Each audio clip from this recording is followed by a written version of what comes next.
مفتی طارق مسعود special. تجارت میں اللہ نے بھی کچھ قوانین دیے کہ نہیں دیے؟ ایک بین الاقوامی قوانین ہے، آپ ان کو بھی فالو کریں، لیکن کچھ اللہ کی بھی تو ہے نا۔ کیا ہو گیا بھائی؟ اگر آپ اللہ کو سپیریئر سمجھتے ہو، آپ کو سودی لین دین کی اجازت نہیں، حالانکہ گورنمنٹ میں جائز ہے، بینکوں سے سود مل جاتا ہے۔ اللہ کہہ رہا ہے لے لو، ٹھیک ہے، گورنمنٹ کچھ نہیں کہے گی، میرا تمہارے خلاف اعلان جنگ ہے۔ اعلان جنگ کا مطلب پتہ ہے کیا ہوتا ہے؟ جب کوئی کنٹری کسی کنٹری کے خلاف اعلان جنگ کرتا ہے تو بارڈر سیل ہو جاتا ہے۔ اب وہاں سے کوئی بھی بندہ بارڈر کراس کر کے آ گیا نا، اس کو شوٹ کرنے کا حکم ہوتا ہے، اور اس کی ہر چیز حلال ہوتی ہے، اس کی جیب سے جتنے پیسے نکلے ریاست کے ہیں، ہر چیز، اس سے بڑی دشمنی نہیں ہو سکتی۔ اتنا بڑا جرم، اللہ کہتے ہیں تم نے 1,00,000 روپے قرضہ دیا نا، 1 روپے بھی اس پہ مشروط لے لیا نا، تو میرا تمہارے خلاف اعلان جنگ۔ گورا کہے گا اس میں کیا خرابی ہے، یہ اپنی خوشی سے دے رہا ہے، وہ اپنی خوشی سے دے رہا ہے، دونوں راضی ہیں، اس کی ضرورت اس وقت پوری ہو گئی تھی، اب اس ضرورت پوری ہونے کے بدلے میں یہ اس کو 1 روپیہ زیادہ دے رہا ہے، تو کیا مولویوں کو پیٹ میں روڑ کیوں ہو رہا ہے؟ یہ لبرل لوگ بات کر رہے ہوتے ہیں، اب ان لوگوں نے اپنے منجن چلائے ہوئے بیٹھ گئے، کیا ہو رہا ہے یار؟ یہ اعتراض مشرکین مکہ نے کیا تھا۔ یہ اعتراض کس نے کیا تھا؟ کہ بھائی جب ہم قسطوں پہ بزنس کرتے ہیں اس میں بھی تو پروفٹ زیادہ ہی ہوتا ہے نا، تو اگر سود کے ذریعے لے لیا تو کیا جا رہا ہے؟ تو اللہ میاں نے کوئی لاجک پیش نہیں کی اس حکم کی کہ ایکچولی یوں ہوتا ہے تو سود میں یہ خرابی ہے تو قسطوں کے کاروبار اس سے تھوڑا ڈفرینٹ ہے، یہ ایسا کچھ نہیں اللہ میاں نے کہا۔ اللہ میاں نے کہا کہ میں اس کائنات کا خالق ہوں، میں تمہیں رزق دیتا ہوں تو میری مرضی چلے گی۔ یہ جو قسطوں کی بیع شرا ہے نا، اس میں اور سود میں فرق یہ ہے کہ احل اللہ البیع وحرم الربا، میں نے اس کو حلال کیا ہے اور اس کو کیا کیا ہے؟ حرام۔ مسلمان کے لیے اتنا فرق کیا ہے؟ کافی ہے، بس اتنا کافی ہے۔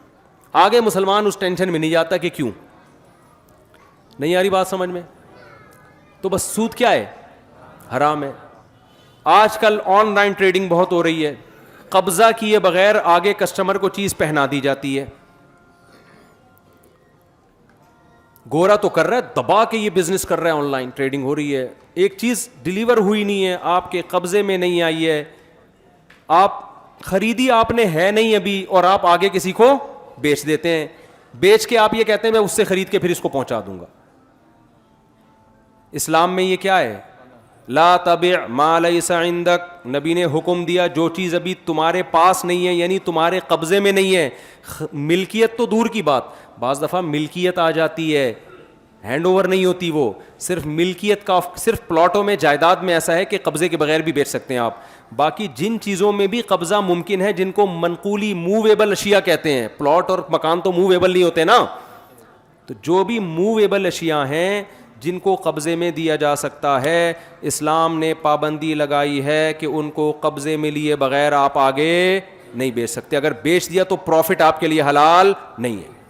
اب گورا یہاں بھی کہے گا یار کیا اس میں ٹینشن کیا ہو رہی ہے یار، ہے بھائی کیا مسئلہ ہے؟ یعنی وہ ادھر سے اٹھا کے ادھر بیچ دی، ابھی نہیں اٹھائے تو کیا اس کو نہ اس کو کوئی نقصان ہے، نہ بائر کو، نہ سیلر کو، تو یہ مولویوں کو تکلیف کیوں ہو رہی ہے؟ یہ لبرل لوگ اس طرح کی باتیں کرتے ہیں، یہ کیوں حرام ہے؟ پھر بہت سے لوگ تاجروں کو مشورے دیتے ہیں یار ان مولویوں کے چکر میں پڑنے کی ضرورت نہیں ہے، ان کے چکر میں ہی نہ پڑا کرو، یہ تمہیں ٹینشن میں ڈالیں گے، تو آپ نہ پڑھو مولویوں کے چکر میں بھائی۔ اگر آپ قیامت کے دن اللہ کے عذاب سے بچ سکتے ہو تو اللہ ہمیں تو کوئی تکلیف نہیں ہے، لیکن اللہ نے کیا کہا کہ جو میرے قانون کو فالو نہیں کرتے میں ان کو قیامت میں چھوڑوں گا نہیں، میں سزا دوں گا ان کو۔ ہاں آن لائن ٹریڈنگ میں اتنی جائز ہے کہ آپ بیچنے کے بجائے بیچنے کا وعدہ کر لو، اس سے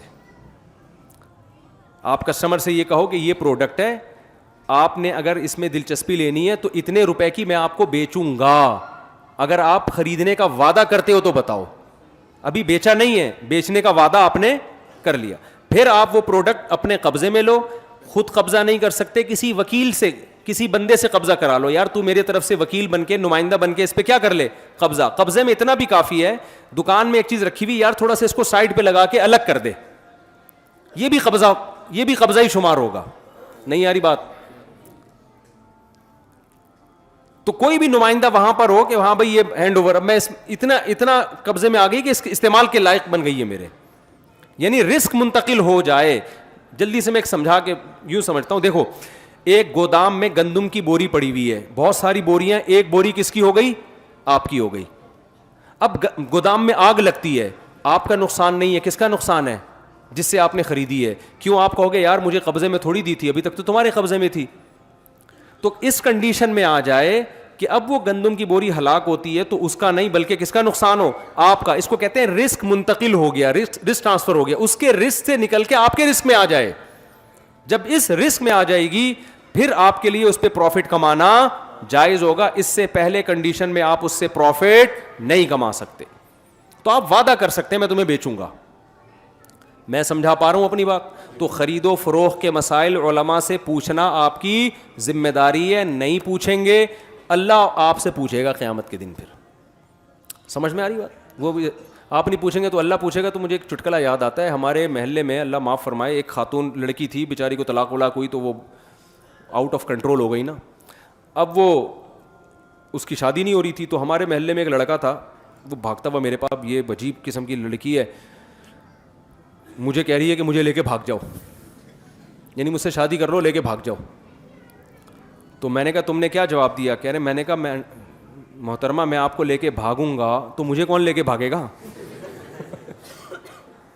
یعنی مطلب میں آپ کو تحفظ دے دوں گا تو مجھے بھی تو تحفظ چاہیے نا, میں بھی تو اپنے گھر سے بے گھر ہو جاؤں گا, مجھے بھی تو کوئی پھر لے کے بھاگے. آئی بات سمجھ میں؟ کیا یہ وہ بہاری تھے, بہاری لوگ باتوں میں بڑے تیز ہوتے ہیں. میں نے کہا یار بڑا ٹکا کے جواب دیا تم نے کہ میں آپ کو لے کے بھاگوں گا تو مجھے کون لے کے بھاگے, تو مجھے بھی تو تحفظ چاہیے. تو میں جلدی سے بات کو سمیٹ کے ختم کرتا ہوں. میرے بھائی تجارت میں آپ نے کس کو فالو کرنا ہے؟ اللہ کو فالو کرنا ہے. علماء سے مسئلہ پوچھنا ہے آپ نے, یہ جائز ہے, یہ ناجائز ہے, یہ حلال ہے. اب دیکھو جو پلاٹوں کی اسکیمیں نکلتی ہیں, یہ ٹھیکیدار لوگ کیا کرتے ہیں, ایک انہوں نے پروجیکٹ اناؤنس کر دیا کہ جی 30 فلیٹ بننے والے ہیں, فلیٹ ابھی ہیں ہی نہیں, پیسے سب سے لے لیے, چلو یہاں تک بھی ٹھیک ہے, استثناء ہے کہ آرڈر پہ مال تیار کر کے دے رہے ہیں. ابھی وہ فلیٹ کچھ بھی نہیں ہے اور فائل پروفٹ پہ بکنا شروع ہو گئی. یہ حرام ہے, ناجائز ہے. اس کی مثال ایسے جیسے آرڈر پہ آپ دیگ تیار کرواتے ہیں نا, آپ کی شادی ہوئی, پہلی کی بات کر رہا ہوں, آپ کی شادی ہوئی, آپ نے آرڈر پہ دیگ تیار کی, دیگ تیار ہو جائے, آپ کے قبضے میں آ جائے, اب آپ پروفٹ رکھ کے آگے بیچ سکتے ہیں. ابھی دیگ تیار نہیں ہوئی ہے, صحیح ہے نا, اور کچھ بھی نہیں آیا, نہ چاول ہے نہ کچھ بھی نہیں, بس آرڈر دیا ہے. ابھی وہ بیچارہ چاول خریدے گا, وہ گوشت خریدے گا, آپ نے کیا کیا, وہ دیگ کی رسید آگے مہنگی کر کے کسی کو بیچ دی. تو یہ حرام ہے. سمجھ میں آ رہی ہے بات؟ تو یہی فلیٹوں میں بھی ہو رہا ہے.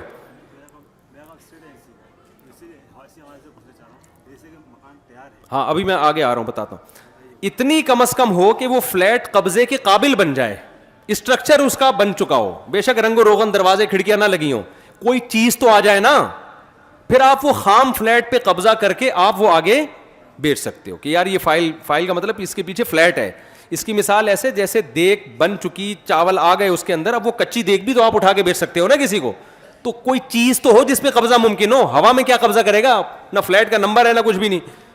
یہ کام اسٹیٹ ایجنٹ دبا کے کر رہے ہیں. ان کو بتاؤ تو فوراً جواب, یار یہ مولویوں کے چکر میں پڑنے کی ضرورت نہیں. اور یاد رکھو اسلام نے جو حکم دیا ہے نا, اس کے پیچھے انسانیت کا بھلا دیکھا ہے. سود کو جو حرام قرار دیا نا, اللہ میاں نے لاجک تو بیان نہیں کی ہے, لیکن جب آپ لاجک میں جاتے ہو نا, پتہ چلتا ہے اس میں انسانیت کا, غریبوں کا خیال رکھا گیا ہے. جب آپ دیکھتے ہو نا قبضے سے پہلے بے کو حرام قرار دیا گیا, اس سے منافع کو کنٹرول کیا اسلام نے, مصنوعی طور پر چیزوں کی قیمتیں نہ بڑھیں. اب آپ دیکھو نا پلاٹوں کی قیمتیں کیسے چڑھ رہی ہوتی ہیں, فائلوں پہ فائل, ادھر پیچھے پلاٹ ہی نہیں ہے, فائل بکتے بکتے بکتے ہر آدمی اس چکر میں آگے پہنا, یار 1 کروڑ کا میں نے لیا, 1.5 کا اس کو پہنا دے, وہ پہنایا اس کو آگے, وہ جناب دھڑام سے 1 ارب تک قیمت پہنچی. اس کے بعد اس کو پہنانے کے لیے کوئی بندہ نہیں مل رہا ہوتا, وہ پلاٹ کی فائل لے کے کیا ہو رہا ہوتا ہے, گھوم رہا ہوتا ہے. وہ کہہ رہا ہے یار یہ میں, وہ دیوالیہ, کتنے لوگ خودکشیاں کرتے ہیں, کتنے. یہ اسلام نے انسانیت کا فائدہ دیکھا ہے. اور جب حکومتیں قانون سازی کرتی ہیں, بہت دفعہ چند مخصوص لوگوں کے فائدے دیکھ رہی ہوتی ہیں وہ, جب بھی اسمبلی میں قانون سازی ہوتی ہے نا, سب سے پہلے جو اسمبلی میں بیٹھے ہوئے لوگ ہیں وہ یہ دیکھتے ہیں کہ اس قانون سے ہمارا بیڑا نہ غرق ہو رہا ہو کہیں. تبھی تو آپ دیکھو یورپ امریکہ میں شراب غیر قانونی نہیں ہے. کیوں؟ جب شراب کے خلاف قانون پاس ہوگا تو بہت سے لوگ پی کے آئے ہوئے ہوتے ہیں اس میں, وہ کیسے قانون پاس کریں گے یار بیٹھ کے؟ نہیں آ رہی یار سمجھ میں, رہنے دو بھائی, مولوی صاحب نہیں آ رہی سمجھ. تو اللہ کے قانون میں اور انسانوں کے قانون میں ایک بہت بڑا فائدہ یہ ہے کہ اللہ کا کسی سے مفاد نہیں ہے. وہ جب قانون بناتا ہے سارے انسانوں کو ایک نظر سے دیکھ کے بناتا ہے. اس نے شراب حرام کر دی, اس نے کہا تم پیتے ہو یا نہیں پیتے, مجھے اس سے غرض نہیں ہے, میرا قانون کیا میں تم سے پوچھ کے نہیں بتاؤں گا. کہ اللہ میں جمہوریت ہوتی نا, اللہ پبلک سے ووٹ لے رہا ہوتا, اللہ کہتا ہے میں خدا ہوں, یفعل ما یشاء لا یسأل عما یفعل, جو میں کروں گا مجھ سے کوئی پوچھنے والا نہیں ہے. لہذا مدینہ میں جب شراب حرام ہوئی ہے تو اللہ میاں نے پہلے الیکشن نہیں کروائے کہ نبی صلی اللہ علیہ وسلم سے اللہ میاں نے پوچھا ہو کہ یا رسول اللہ آپ تھوڑا سا لوگوں کا سروے کریں, یہ چھوڑنے کے لیے تیار بھی ہیں کہ نہیں ہیں, کیونکہ سارے ہی چند لوگوں کے سوا سبھی پیا کرتے تھے. جب پابندی آئی ہے بھائی انما الخمر والمیسر والانصاب والازلام رجس, پلید ہے, فاجتنبوہ, اس کو کیا کرو, یہ گندی چیزیں چھوڑ دو اس کو. بہت سے لوگوں نے اعتراض کیا اس میں تو بڑے فائدے ہیں, ڈپریشن ختم ہوتی ہے, شراب پی کے ٹینشن ختم ہوتی ہے, سارے غم بھول جاتا ہے انسان. تو اللہ میاں نے کیا فرمایا کہ اس کا گناہ اس کے فائدوں سے زیادہ ہے. اس بحث میں ہی نہیں پڑے کہ فائدے ہیں کہ نہیں ہیں, بھائی جب اللہ نے کہہ دیا تو گناہ ہے نا, اب یہ گناہ اس کے فائدوں سے زیادہ ہے. حالانکہ فائدے بھی نہیں ہے, نقصان ہے. میں نے پورے یورپ میں نا کوئی چیختا چلاتا وہ بندہ نہیں دیکھا, اتنی تمیز ہے وہاں پہ. جو چیخ رہا ہو سمجھ لو پی کے آیا بھائی. ایکسیڈنٹ ہوتے ہیں تو پینے کی وجہ سے ہوتے ہیں, لڑائیاں ہوتی ہیں تو کس کی وجہ سے, پینے کی وجہ سے, قتل و غارت ہوتے ہیں تو پینے کی وجہ سے. لوگ ایک دوسرے کا دانت توڑ دیا, پی کے آیا بھائی. اب گورنمنٹ کوئی سزا بھی نہیں دے سکتی یار, اب پیا ہوا ہے تو کیا کریں, پینے کی تو سزا ملے گی, زیادہ کیوں پی لیا, دانت توڑنے کی نہیں ملتی.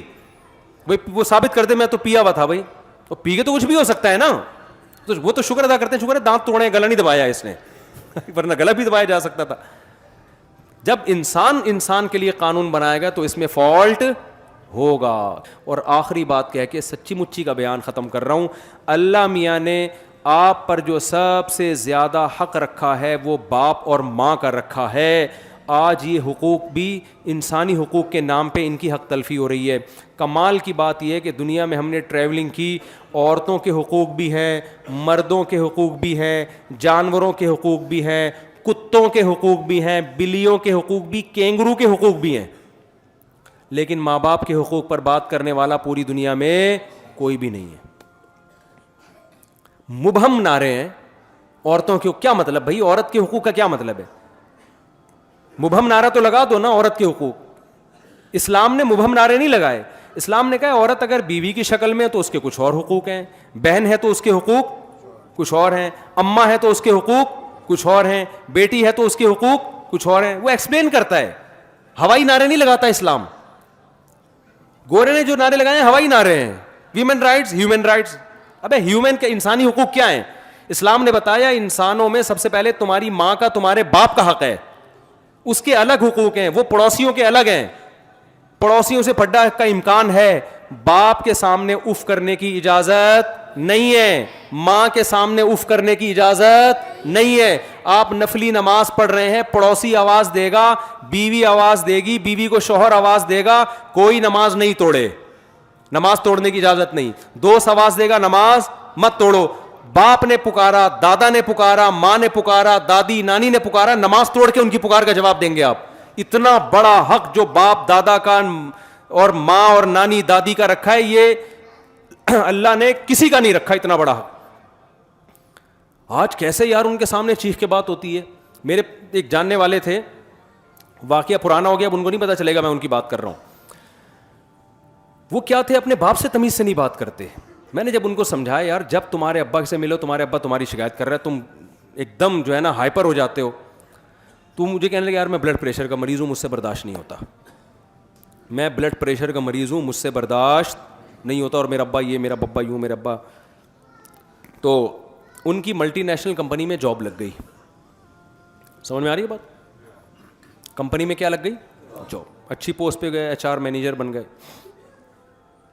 مجھے خود اپنا واقعہ سنا رہے تھے, یار آج میں کسی امپلائی پہ غصہ ہوا, میری آواز اونچی ہو گئی, تو مجھے جو ان سے بھی بڑا کوئی تھا نا, کمپنی کا اونر ہوگا یا کوئی ڈائریکٹر ہوگا, اس نے مجھے بلایا اور مجھے کہا کہ آج کے بعد اونچی آواز آفس میں سننے کو نہ ملے.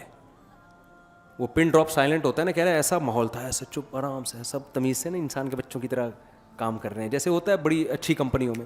ہمارے گورنمنٹ کے اداروں, میں جرمنی کی ٹرین میں بیٹھا ہوا تھا نا, تو مجھے اپنی ٹرینیں یاد آئیں, بڑا مزہ آیا یار. ہم کیا کر رہے ہیں, ولاگ بنا رہے ہیں نا ٹرین میں, جرمنی میں نہیں, پتہ نہیں, جرمنی سے پیرس جا رہے تھے ہم نا ٹرین میں. جب بیٹھے ہم تو یہاں کے ٹرینوں کا اپنا مزہ ہے یار.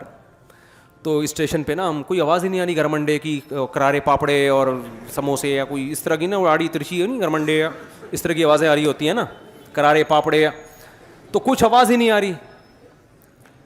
بڑے تمیز سے سارے وہ گورے آ رہے ہیں. میں نے کہا یار اتنی تمیز میں تو ڈپریشن ہوتی ہے انسان کو نا ایسی.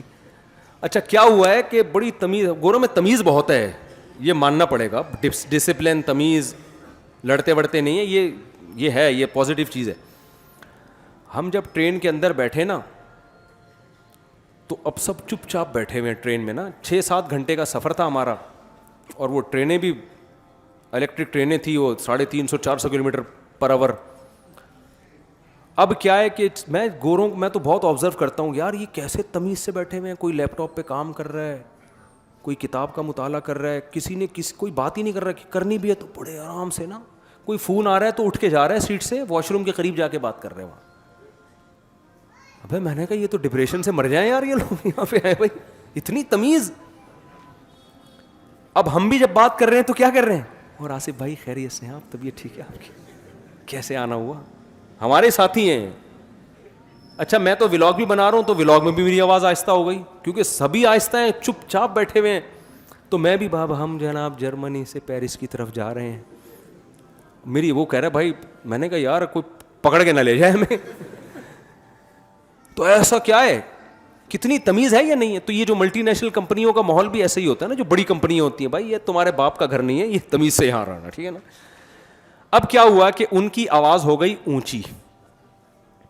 اچھا مجھے پھر اپنی ٹرینیں یاد آ رہی تھی کہ یار ہمارے یہاں کیا ہوتا ہے, کوئی کونی مارتا ہوا جا رہا ہوتا ہے نا ادھر سے, ہے بھائی ایسا ہی ہوتا ہے نا, واش روم جا رہا ہے, پیچھے بیگ جو ہے نا وہ آپ یوں کر کے دیکھ رہے ہیں, آپ کی ناک کو پھوڑتا ہوا جا رہا ہے اس کا بیگ, اس کو پتہ ہی نہیں میرا بیگ کیا کیا گل کھلائے جا رہا ہے پیچھے.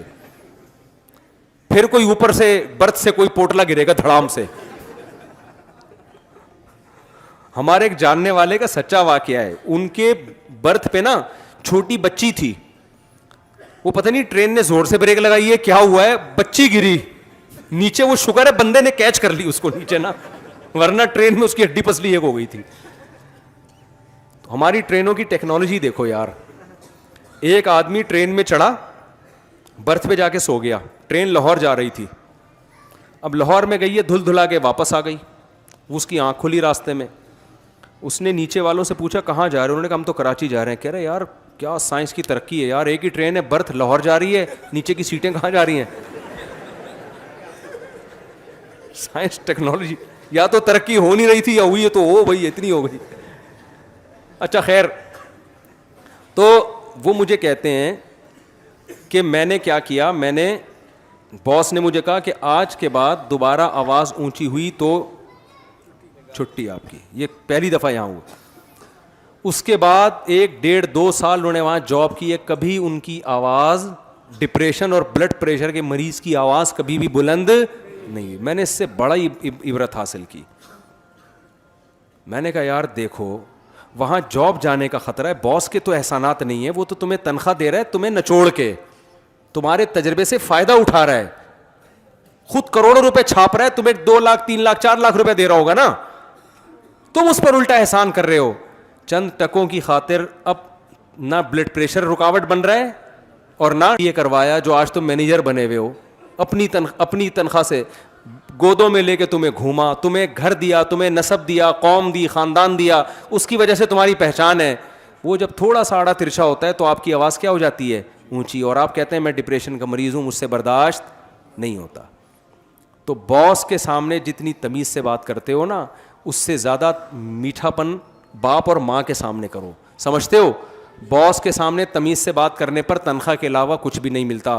خدا باپ کے سامنے اگر جھکو گے اور نرم لہجے میں بات کرو گے, اللہ گناہوں کو معاف کرے گا. حدیث میں کیا مصیبتیں ٹالے گا اللہ آپ سے. حدیث میں کیا آتا ہے کہ غار میں بند ہو گئے 3 آدمی, اور منہ پہ پتھر آ کے بند ہو گئے, وہ موت تھی ان کی بھوک اور پیاس سے. تو تینوں نے اپنے عمل کا واسطہ دیا. ایک نے کیا واسطہ دیا, اے اللہ میں اپنی بکریوں کا دودھ نکال کے ماں باپ کے لیے پہلے ماں باپ کو پلاتا تھا, بعد میں اپنے بچوں کو. ایک دن میں تھکا ہارا گھر آیا, دیر ہو گئی, میرے ماں باپ سو گئے, میں پوری رات اپنے ماں باپ کے سرہانے کھڑا رہوں دودھ کا پیالہ لے کے, کہ پہلے ان کو پلاؤں گا پھر کس کو, پھر اپنی اولاد کو پوچھوں, پہلے ان کو پلاؤں گا میں. اور ان کو اٹھا بھی نہیں رہا کہ نیند خراب نہ ہو. صبح صادق ہوئی ہے, پوری رات کھڑا رہا ہے, پوری رات. ایسی عزت, ایسا اکرام. اس کا نتیجہ کیا نکلا؟ حدیث میں آتا ہے کہ وہ پتھر جو تھا اللہ کی قدرت سے غار کے سرک گیا وہ پتھر. تو ماں باپ کی خدمت کا آخرت میں اجر بعد میں ملتا ہے, دنیا میں پہلے ملتا ہے. باس کے ساتھ اخلاق سے پیش آنا آپ کی مجبوری ہے, ثواب نہیں ملے گا اس پہ. اصل تو آپ کے اخلاق کا پتہ چلتا ہے بوڑھی ماں اور بوڑھے باپ کے ساتھ کیسے پیش آتے ہو آپ. تو سمجھ میں آ رہی ہے کہ نہیں آ رہی ہے؟ تو بھائی ایک طرف ہو جاؤ, یا تو ادھر یا ادھر. ادھر ہے تو پھر یہ چیزیں ملیں گی, اور پھر اس کا فائدہ آپ کو دنیا میں بھی ہوگا. آپ بھی تو کسی دن بوڑھے ہوگے نا. ایک تو جلدی شادی نہ کرنے کے یہ بہت بڑا سائڈ افیکٹ یہ آ رہے ہیں کہ پہلے زمانے میں بچوں کی شادیاں جلدی ہوتی تھیں, آپ کی جوانی میں بچے جوان ہو گئے, وہ آپ کو اپنے ابا کی خدمت کرتے ہوئے دیکھتے تھے. ہم نے تو یہی دیکھا ہے یار, اپنے رشتہ داروں کو دیکھا ہے اپنے ماں باپ کی کیسے خدمت کر رہے ہیں, تو ہمیں بھی خیال ہوتا ہے اب یہ بوڑھے ہیں ہمیں بھی کرنی ہے ان کی. کریں نہ کریں لیکن ایک احساس کمتری تو ہوتا ہے نا, احساس ذمہ داری تو ہوتا ہے, ایک احساس ندامت تو ہوتا ہے. آپ اتنی جلدی اپنے بچوں کی شادی ایسے ٹائم پہ کراؤ کہ وہ بچے جو ہے نا اپنے باپ کو دیکھیں کہ دادا کی خدمت کیسے ہوتی ہے, دادا کیسے گھر میں حکومت کرتا ہے. دادا بننے سے پہلے ہی فوت ہو جاتے ہیں. آج کل جو میرے پاس جنازے آ رہے ہیں اباؤں کے آ رہے ہیں, دادا کا ایک بھی نہیں آتا, سب اباؤں کے جنازے آ رہے ہیں. اتنی لیٹ شادیاں, پھر وہ دادا بننے سے پہلے ہی مارکیٹ سے کیا ہو رہے ہیں, شارٹ ہو رہے ہیں. تو یہ چیزیں موٹیویشن عملی طور پر ہم نے تو دیکھا ہے نا اپنے بڑوں کو, کیسے یار ہمارے والد نے ہماری دادی کی خدمت کی, ہم تو دیکھتے تھے. مجھے یاد نہیں پڑتا میرے والد نے میری دادی کے سامنے کبھی زندگی میں اونچی آواز میں بات کی ہو. جب تنخواہ ہمارے والد صاحب کی آتی تھی سب سے پہلے ہم دیکھتے تھے لا کے ہماری دادی کو اس میں سے ان کا حصہ دیتے تھے. سب سے پہلے ہم دیکھتے تھے کہ ابا جب گھر میں آئیں گے اماں کے ہاتھ میں بعد میں پیسہ جائے گا, ابا کی اماں کے ہاتھ میں, یعنی ہماری اماں کے ہاتھ میں بعد میں, ہماری دادی کے ہاتھ میں پہلے جاتے تھے پیسے. تو یہ چیزیں دیکھتا ہے نا انسان, تبھی ہمیں بھی یہ جذبہ ہوا کہ یار ہماری جب تنخواہ آئے گی تو ہم کس کے ہاتھ میں رکھیں گے, ابا کے ہاتھ میں رکھیں گے. تو یہ چیزیں دیکھ ہی نہیں رہے لوگ. تو یہ بھی سارا واٹ لگ گئی ہے پورے سوسائٹی کی جو ہے نا کلچر کی. تو وجہ اس کی یہ کہ نہ ادھر کے رہے نا, اچھا گورے سے بری چیزیں سیکھ رہے ہیں, اچھی والی پھر بھی نہیں سیکھ رہے. تعریف کرتے ہیں گورا جھوٹ نہیں بولتا, مسلمان وہاں جا کے دبا کے جھوٹ بولتے ہیں. صحیح ہے نا. اور گورا جو ہے وہ ٹریفک کے قوانین کی پابندی کرتا ہے, ٹریفک کے قوانین میں گورے کو فالو نہیں کیا جاتا. گورا ٹیکس دیتا ہے, ٹیکس نہیں دیا جاتا. یہ ساری چیزیں مانتے ہیں. گند سارا وہاں سے لے لیا ہم نے. گورا پیتا ہے, یونیورسٹیوں میں پینے پلانے کا کیا ہے. گورا گرل فرینڈ رکھتا ہے, گرل فرینڈ یہاں بھی رکھی جا رہی ہے. گورا ابا کو نہیں مانتا, ہمارے یہاں بھی. تو گورا ابا لیس ہو گیا ہے. ابا کے حقوق کی وہاں بات ہو ہی نہیں سکتی نا. اب گوروں کو آپ بیان کرو ابا کے, وہ کہیں گے بھائی 2-4 لوگوں کے ابا ہیں وہ سائڈ پہ ہو جائیں, باسوں کے تو ہے ہی نہیں. تو وہ تو اب اس سے بڑے مسائل کھڑے ہو گئے ہیں. کسی کے ابا ہیں, کسی کے ابا فری ہو گئے ہیں وہ لوگ. تو یہ بڑے حساب کتاب چل رہے ہیں. تو میرے بھائی آپ ایک طرف ہو جاؤ, خدا کی قسم دنیا میں سکون ملے گا, کیونکہ نبی نے فرمایا ایمان کی مٹھاس وہ شخص چکھ لے گا جو دل سے ایمان کو قبول کر لے, اس کو اسلام میں مزہ آنا شروع ہو جائے گا. تو اسلام بڑا مزے کا مذہب ہے, اگر دل و جان سے اس کو گلے سے لگاؤ آپ. اگر آدھے تیتر آدھے بٹیرو تو ٹینشن کے علاوہ کچھ بھی حاصل نہیں ہوگا. تو جو خواتین بیان سن رہی ہیں ان سے بھی کہتا ہوں ایک دفعہ دل و جان سے اسلام کو گلے لگا لو, اور آپ سے بھی کہتا ہوں ایک دفعہ دل و جان سے کشتیاں جلا کے اسلام کو, طارق بن زیاد نے کشتیاں جلا دی تھی نا کہ یار اب واپسی کا آپشن ختم کر دیا, اب تو لڑنا ہی ہے, جب مرنا ہی ہے تو پھر جنگی جیت کے جائیں گے ہم, ٹھیک ہے نا, کیونکہ وہاں بھی پیچھے دریا ہے مریں گے. تو یہ کشتیاں جلا کے اسلام میں داخل ہو. سمجھتے ہو کہ نہیں سمجھتے؟ اللہ سمجھنے کی عمل کی توفیق عطا فرمائے.